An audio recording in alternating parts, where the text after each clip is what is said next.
देश की इस अर्थव्यवस्था को लेकर संसद से बड़ा और भरोसेमंद संकेत मिला है। वित्त मंत्री निर्मला सीतारमण ने लोकसभा में आर्थिक सर्वेक्षण 2025-26 पेश करते हुए ये साफ कर दिया कि भारत अब तेज रफ्तार से विकास की नई पटरी पर दौड़ चुका है। आर्थिक सर्वे के मुताबिक 7% की विकास दर अब कोई अपवाद नहीं, बल्कि भारत की न्यू नॉर्मल बन चुकी है। वैश्विक अनिश्चितताओं भरी टैरिफ और साथ ही चुनौतियों के बावजूद भारत ने अपनी आर्थिक ताकत दिखाई है। मजबूत घरेलू मांग, नियंत्रित महंगाई, रिकॉर्ड पूंजीगत निवेश और स्थिर वित्तीय सिस्टम ने भारत को दुनिया की सबसे तेज और बढ़ती हुई अर्थव्यवस्थाओं में बनाए रखा है।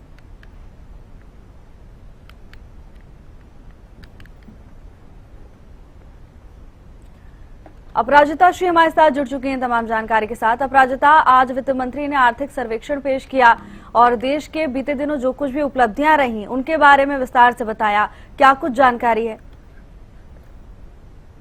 बिल्कुल, देखिए जिस प्रकार से कल यानी बजट सेशन अभी फिलहाल चल रहा है और कल इकोनॉमिक सर्वे पेश किया गया था वित्त मंत्री निर्मला सीतारमण के द्वारा। इनके द्वारा कई महत्वपूर्ण बातें की गई कि किस प्रकार से 2025-26 की अगर बात की जाए तो जो हमारा आंकड़ा था वो 6.5 था, उससे बढ़कर इस बार 7 पहुंच चुका है और लगातार चौथे वर्ष में जो हमारी इकोनॉमी है, इंडिया की इकोनॉमी है, वो लगातार द फास्टेस्ट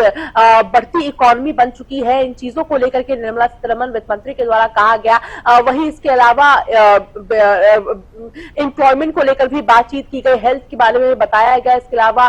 नौकरी को लेकर भी तमाम चीजों को लेकर के जिक्र रहा कि किस प्रकार से 2025-26 का साल एक बेहतर साल रहा था, वहीं आने वाला साल और बेहतर रहने वाला है। वहीं उनके जो इकोनॉमिक सर्वे पेश किया गया जिसको लेकर प्रधानमंत्री नरेंद्र मोदी के द्वारा सराहाया भी गया है और कहा गया है कि जो देश का जो इकोनॉमी है वो एक एक्सप्रेसवे की तरह है, वो बढ़ती भी नजर आ रही है। वहीं अगर ऑपोजिशन की हम बात करते हैं, जो भी तत्व उनके द्वारा पेश किए गए इकोनॉमिक सर्वे में वित्त मंत्रालय के द्वारा, वित्त मंत्री के द्वारा पेश किया गया, उस पर सवाल उठाए गए हैं कि जो आंकड़े हैं उसके साथ छेड़खानी की जा रही है, यानी अनएम्प्लॉयमेंट है देश में, उसे नहीं दिखाया जा रहा है। इसके साथ साथ जो डेवलप नहीं हो रही, एमएसएमई पूरी तरीके से समाप्त हो चुकी है। इसके साथ साथ ट्रेड की बात की गई कि ट्रेड की जो परिस्थिति है वो काफी फिलहाल काफी क्षतिग्रस्त हो चुकी है। इसके अलावा जो आंकड़े हैं उसके साथ यहाँ पर छेड़खानी की जा रही है और साथ ही बजट को लेकर भी जो उत्साह है देश के अंदर, उसको लेकर भी कहा है विपक्ष के द्वारा कि इस बार भी देखना होगा कि आखिर क्या कुछ चीजें मिलती है,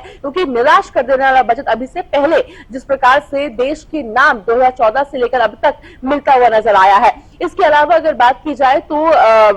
वित्त मंत्री के द्वारा अपने अभिभाषण में यह भी कहा गया था, यानी जो पेश किया गया था उनके द्वारा सर्वे, उसमें यह भी कहा गया था कि जो जंक फूड है उससे हमारा मेंटल और फिजिकल दोनों ही हेल्थ खराब हो रहा है, जिसके लिए जरूरी हो जाता है कि जो विज्ञापन दिए जाते हैं उसका समय सीमा कहीं रोका जाए। उस समय पर जब ज्यादा बच्चे या फिर जो बुजुर्ग है वो खाते हैं जंक फूड को, उस समय जो विज्ञापन है उस पर रोक लगाने की आवश्यकता है, ताकि जो हमारा भविष्य है वो उज्जवल भविष्य हो सके, हेल्दी भविष्य की और हम आगे बढ़े। क्योंकि जंक फूड में शुगर की मात्रा बहुत ज्यादा होती है, हानिकारक बहुत ज्यादा हो जाता है। तमाम बातें का जिक्र कल के इकोनॉमिक सर्वे में देखने को मिला था। जी बिल्कुल अपराजिता, एक एक करके कई उपलब्धियां गिनाई गई हैं वित्त मंत्रालय की ओर से, लेकिन अपराजिता जिस तरह से भी आपने जिक्र किया कि अपोजिशन की ओर से विरोध किया गया, आंकड़ों को छुपाने का आरोप लगाया गया, अब 1 फरवरी को जब बजट पेश होगा क्या उस दौरान भी हंगामा देखने को मिल सकता है? देखिए, एक ट्रेंड सा जिस प्रकार से लगातार देखने को मिलता है पार्लियामेंट के अंदर कुछ वर्षों से कि हंगामेदार सदन की कार्यवाही रहती है, चाहे अंदर हो या बाहर हो। राष्ट्रपति द्रौपदी मुर्मू के अभिभाषण से अगर शुरुआत करते हैं तो तब भी जब वीबीजी रामजी बिल का जिक्र हुआ तब भी हमने देखा किस प्रकार से हंगामा किया गया था विपक्ष के द्वारा, जिसके बाद अगर इकोनॉमिक सर्वे की बात की जाए तब भी नाराजगी विपक्ष के द्वारा जताई गई है। अब अगर बजट के दिन की हम बात करते हैं, यानी 1 फरवरी को जब बजट पेश किया जाएगा वित्त मंत्री निर्मला सीतारमण के द्वारा, उससे पहले ही विपक्ष के अंदर एक आक्रोश है, एक दुख है। खासतौर पर अगर हरियाणा की हम बात करते हैं तो हरियाणा के नेताओं के द्वारा, विपक्ष के नेताओं के द्वारा कहा जा रहा है कि आज तक हरियाणा को कुछ मिला नहीं है 2014 से, और साथ ही ये भी आरोप लगाया जाता है कि उन राज्यों में जहां पर चुनाव हो चुके हैं यानी होने वाले हैं, मुख्यमंत्री है वहां पे, उन राज्यों में ज्यादा ध्यान दिया जाता है। यानी पिछले वर्ष की अगर बजट की बात करते हैं तो यह आरोप विपक्ष के द्वारा लगाया जा रहा है कि आंध्र प्रदेश और बिहार को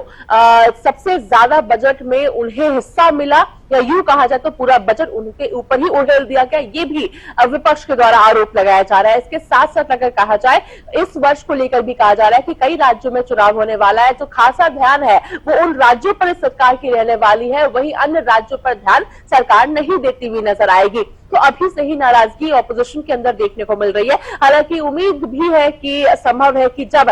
किसी राज्य को अगर नहीं पूरी जो मांग रखी गई है अगर वो नहीं मिलेगी, जिसके बाद नाराजगी और हंगामा देखने को मिल सकता है। जी बिल्कुल अपराजिता, देखना होगा क्या कुछ होता है। धन्यवाद आपका तमाम जानकारी के लिए।